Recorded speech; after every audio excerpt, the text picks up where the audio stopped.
St. John the Philosopher here. I'm not exactly a gun guy in the realest sense of the term.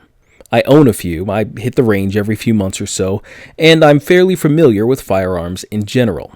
So it rarely occurs to me that most other people can't see right through all of the myths and misinformation out there about guns the same way that I do. But being a continuous witness to the blatant lies and propaganda out here in the culture, eventually it gets to the point where you just have to say something about it.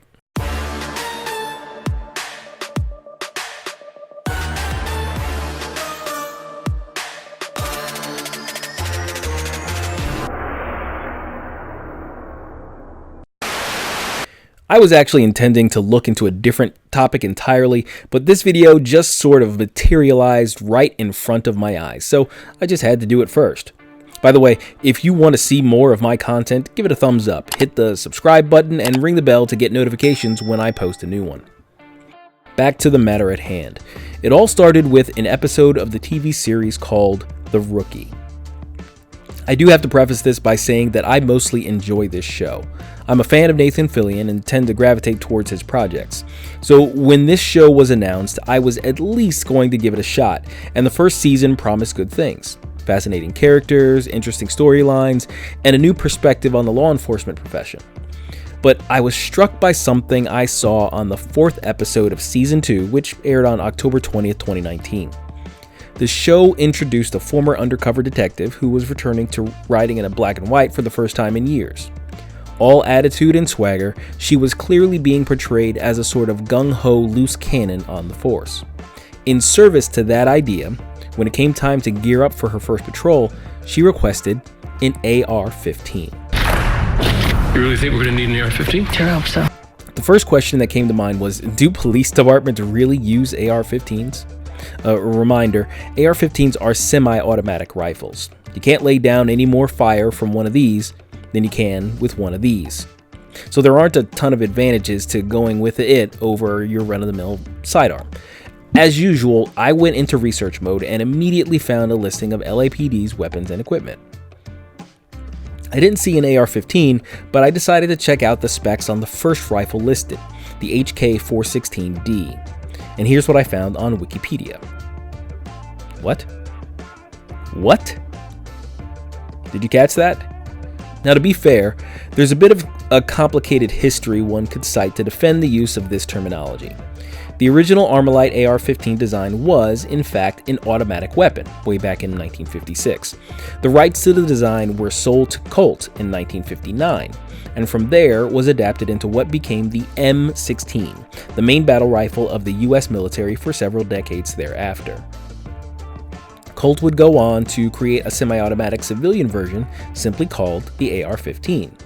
After the expiration of the Armalite AR-15 patent in 1977, many other manufacturers began making their own versions of what had become a very popular platform, both for the military and civilian markets. Getting back to the Wikipedia page, if I were to derive a lineage for the HK416 specifically, I'd go back to the M16, not the AR-15. Technically, one could say all of today's scary black rifles are in the AR-15 family, but is it right to do so? The HK416 is an automatic weapon with a rate of fire up to 900 rounds per minute. But here, on Wikipedia, it's described as being in the AR-15 class of weapons. This is an AR-15. This is an HK416. Notice anything different about them? Yeah. And right about when I did, since I was doing all this research in the middle of the show, we got to the scene in this episode where that so-called AR-15 we saw earlier was brought to bear during a confrontation with the bad guys. You can probably guess how that went.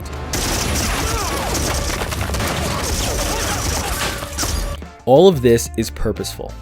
From TV shows to common online information sources to members of media and government, there is a common narrative thread that seeks to confuse and conflate the extremely common AR-15 style rifles owned by millions of Americans and weapons of war. And that's not all. Even things like suppressors or silencers have been swept up into the disinformation machine. If you were to follow the pop culture zeitgeist, you would believe that a suppressor makes guns sound like this.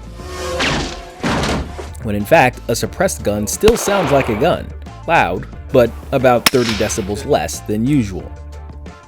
I'm of the firm belief that the false image of the suppressor as the silent assassin's accessory of choice is why they're so highly restricted in the US. The strength and persistence of that particular myth is a testament to the power and degree of influence pop culture has on shaping people's thoughts about reality, that, in turn, end up being expressed as government policy. In any case, I think this little episode in Propaganda showed with great specificity how those false ideas we keep running into become so entrenched in people's minds. It isn't just that you see it once on TV. There's also support from Wikipedia, and that one politician, and these news anchors, and the tweet about it by a blue checkmark celebrity that's been liked and shared thousands of times, and on and on and on. One of our human tendencies is to fall prey to the bandwagon fallacy, the assumption that the apparent popularity of an idea is itself proof of its validity. And worse yet, we can do this unconsciously, such that when you hear the same so-called fact repeated from so many different corners of your life, you accept it as truth automatically, without ever really thinking about it, let alone looking into it yourself. Because of all this, there's one thing you need to do for yourself and one you can do for others to keep from falling prey to culture's pernicious falsehoods. Allow yourself to be wrong. The defense is wrong. Are you sure? I'm positive. Be open to the possibility that the facts you know aren't really facts. When given new information, don't dismiss it out of hand. Take the time to chew on it, test it out, and do the same with that idea you've always figured was true. And when you have information that someone else might not have, challenge them with it. Not in a mean-spirited way, but simply providing an alternative for them to consider. The internet and mass media have put information about almost any subject at your fingertips. Sadly, it's done the same for misinformation. We need to start crowdsourcing the truth. Lord knows we can't rely on the media to do it for us. Go f*** yourself, San Diego. Tell me what you think of this video. What propaganda have you witnessed coming out of Hollywood recently? Discuss in the comments. In the meantime, be sure to like, subscribe, and share for more videos on religion, culture, and politics.